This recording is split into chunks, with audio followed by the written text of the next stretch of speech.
고등수학상 인수분해입니다. 인수분해란 하나의 다항식을 두 개 이상의 다항식의 곱으로 나타내는 것이고 다항식의 전개 과정을 거꾸로 생각한 것이기도 합니다. 그렇기 때문에 곱셈 공식에 대한 복습이 한 번 더 필요한 상황입니다. 자, 그리고 여기서 얘기하는 인수라는 것은 곱을 이루는 각각의 다항식을 의미한다 라고 나와 있습니다. 자, 위에 예시에서 보시면 좌변에서 우변으로 향하는 것을 바로 인수분해라고 하고요. 반대로 우변에서 좌변으로 가는 것을 전개라고 합니다. 자, 이제 인수분해 방법에 대해서 한번 살펴볼 텐데요. 상당히 좀 많기 때문에 차근차근 잘 파악하셨으면 좋겠습니다. 첫 번째, 항이 두 개일 때는요, 분배 법칙을 이용합니다. 두 번째, 항이 세 개일 때는요, 보통 2차식인 경우가 많습니다. 그래서 내림차순으로 정리한 후에 1차식 곱하기 1차식 형태로 인수분해를 해주시면 됩니다. 자, 세 번째, 항이 4개짜리일 때는 여기에서도 경우가 두 갈래로 갈리게 됩니다. 첫 번째는요, 항이 3개짜리와 항이 하나짜리로 나뉘게 되는데 여기서 항 3개짜리는 무조건 완전 제곱식 형태여야 합니다. 그리고 나머지 하나는 제곱수 형태가 돼야 되고요. 그렇게 된다면 a제곱 마이너스 b제곱 꼴이 되게 되고요. 그렇다면 a 플러스 b 곱하기 a 마이너스 b 형태로 최종적으로 인수분해가 완성이 됩니다. 그래서 예시에서 보시면 앞에 3개짜리 항을 보시면 완전 제곱식이 보이셔야 하고요. 그렇다면 x 플러스 1의 전체 제곱과 마이너스 y 제곱으로 식이 변경이 되는데 이때 a제곱 마이너스 b제곱이 보이기 때문에 합차 공식에 의해서 x 플러스 y 플러스 1이라는 식과 x 마이너스 y 플러스 1이라는 식이 곱해진 형태로 인수분해가 완료가 됩니다. 자, 그 다음에 두 번째 경우에서는요, 항이 2개와 또 2개짜리로 갈리게 되는데요. 이때는 항이 2개이므로 분배 법칙을 이용할 수 있겠습니다. 다만 분배 법칙을 사용할 수 있도록 항 2개와 또 항 2개 나눴을 때 여기에서 각각 공통인수가 나올 수 있도록 분리해야 합니다. 자, 이해가 안 되시면 예시를 통해서 보도록 하겠습니다. a제곱 마이너스 b제곱 플러스 3a 플러스 3이 있는데 이때 a는 a끼리 b는 b끼리 나누는 게 아니라요, a하고 b하고 같이 분리합니다. 항 2개씩. 그래서 a제곱 마이너스 b제곱을 하나 분리하고 3a 플러스 3b를 분리합니다. 그럼 각각 또 항이 2개이기 때문에 분배 법칙이나 합차를 이용하시면 세 번째 줄처럼 a 플러스 b, a 마이너스 b 플러스 3, a 플러스 b처럼 쓰여지게 됩니다. 그렇다면 이 식도 크게 보면 항은 2개이기 때문에 공통인수인 a 플러스 b가 보입니다. 그럼 이걸로 묶어서 분배 법칙을 적용해 주시면 마지막처럼 인수분해가 됩니다. 예를 들어서 a제곱과 플러스 3b를 항을 끊고 마이너스 b와 3b를 항을 끊게 된다면 여기서는 각각 인수분해가 되겠죠. 분배 법칙을 이용하면. 문제는 이 다음에 공통으로 묶일 수 있는 인수가 없습니다.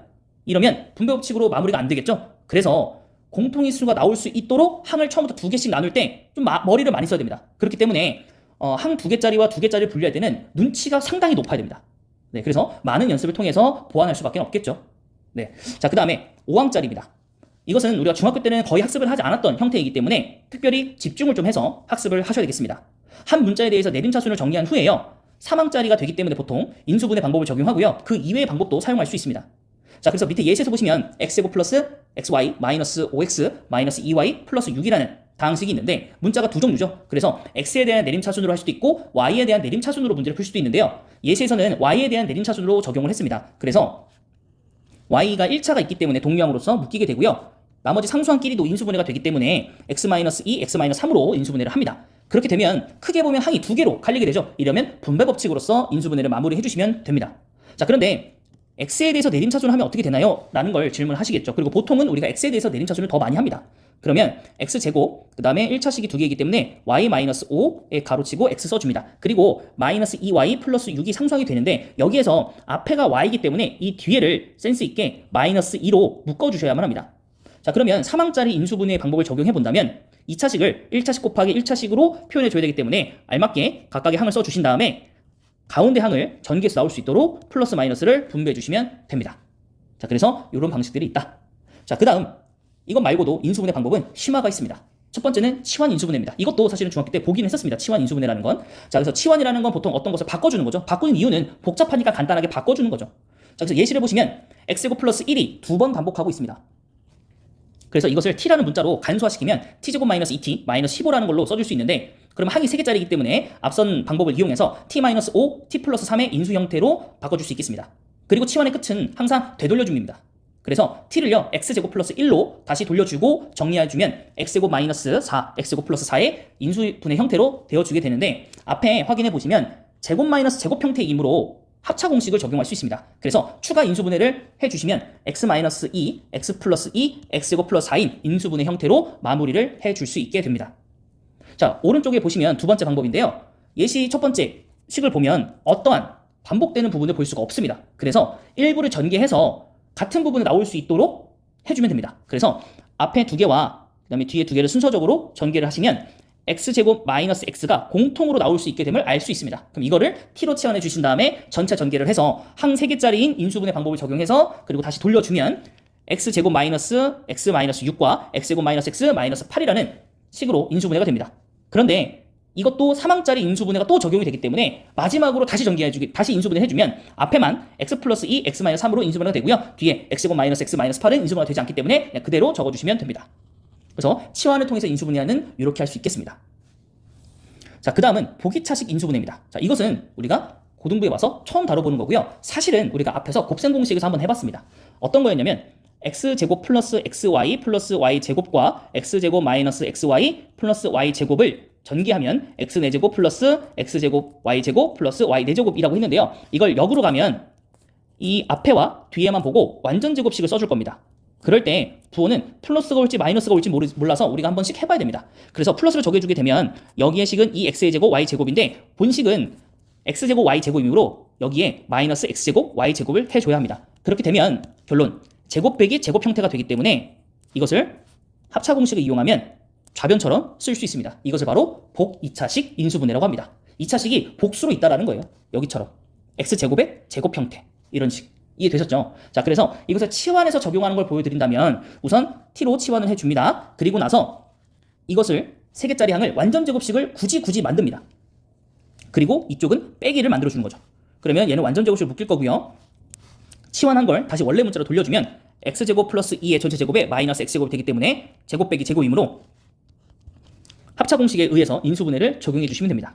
근데 이것도 마찬가지로 아까 제가 알려드린 방법으로서 맨 앞과 맨 뒤만 보고 우리가 완전 제곱식을 만드는 겁니다. 스스로가.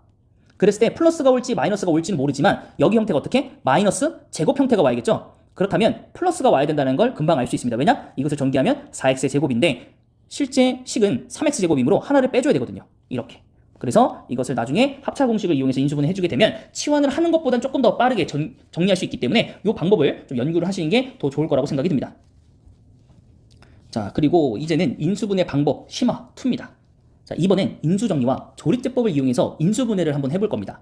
자, 그래서 표를 보시면 순서가 나와 있습니다. 자, 첫 번째 순서 뭡니까? 인수정리를 사용하는 겁니다. 그래서 fa는 0인 a의 값을 찾아줍니다. 자, 그래서 fx에 어떤 값을 넣으면 0이 되느냐라고 봤더니 1을 넣으면 0이 됩니다. 그래서 인수정리에 의해서 x-1로 나누었을 때 qx가 있겠구나 라는 식으로 변경할 수 있는 거죠. 자, 그 다음은 뭘 사용합니까? 조립제법을 사용합니다. 그래서 fx를 x-a로 나눠 몫을 구하는데요. 아까 방금 x-1로 나눴다는 걸 알기 때문에 나눠주는 수를 1로 적어주신 다음에 조립제법을 이용하시면 몫을 구할 수가 있게 됩니다. 그리고 나서 더 이상 쪼갤 수 없는지 체킹을 해보고 필요하다면 인수정리와 조립제법을 반복적으로 사용하시면 됩니다. 그래서 몫을 추가로 인수분해하면 fx는 x-1 곱하기 x 플러스 2 곱하기 x 플러스 3으로 인수분해를 할 수 있게 됩니다. 자, 이제 마지막으로 인수정리와 나머지 정리를 이용한 인수분해에 대해서 한번 학습을 해보도록 하겠습니다. 자, 이 내용이 사실 고난도 문제로 나올 때 토대가 되는 기초 개념이기 때문에 잘 파악해 주시면 유용하게 활용할 수 있게 됩니다. 자, 첫 번째, 최고차의 개수가 a이고 3차식 fx가 있을 때 fp, fq, fr이 0이라면 인수정리죠. 그렇기 때문에 fx라는 것은 x-p, x-q, x-r이라는 것을 인수로 가지고 있으면서 이것을 곱하기 형태 써주고 나서 최고차항은 a라고 했기 때문에 a를 붙여주시면 fx에 대한 3차식을 우리가 바로 써줄 수 있게 됩니다. 자, 두 번째, 최고차의 개수가 a인 3차식 fx가 있는데 fp, fq가 0이라면 이것도 마찬가지로 인수정리를 이용하여서 x-p, x-q를 인수를 가지고 있으면서 나머지 차수도 무조건 1차식이어야 전개했을 3차식인 거잖아요. 근데 이때 최고차의 개수를 a를 고려해서 마지막 식을 적어줄 때는 ax 플러스 b로 적어주시면 됩니다. 이때 b는 그냥 여기와는 관련이 없는 그냥 상수입니다. 나중에 문제를 다른 조건들을 통해서 b값도 찾아주셔야 되는 거죠. 자, 마지막 최고차항이 a이고 3차식 fx가 있을 때 fp, fq, fr이 k라면 이것도 인수정리는 아니죠. 그래서 이걸 어떻게 하는 거냐면 각 항에 대해서 k를 빼줍니다. 그러면 fp-k, fq-k, fr-k가 0이 되는 겁니다. 결론은 어떠한 gx라는 게 있었다면 이게 fx-k가 0이 된다는 거죠. 그래서 이 식에 p, q, r을 집어넣었을 때 0이 된다는 걸 알 수 있는 거고, 그래서 이 gx를 x-p, x-q, x-r로 써줄 수 있는 겁니다. 거기에 최고차항은 똑같이 a겠죠. fx의 최고차항을 따라갈 거니까. 그래서 fx-k가 밑에 있는 이 3차식과 동일하기 때문에 최종적으로 fx라는 것은 A에 x-p, x-q, x-r 플러스 k가 나오게 되는 겁니다. 그래서 1번과 3번의 차이를 조금 더 공부하셔야 되고요. 이런 것들이 앞으로 더 활용돼서 고난도 문제로 출제가 돼주니까 꼭 우리가 이해하고 방법론이기 때문에 또 스킬적인 부분이라서 꼭 익혀주시길 바라겠습니다.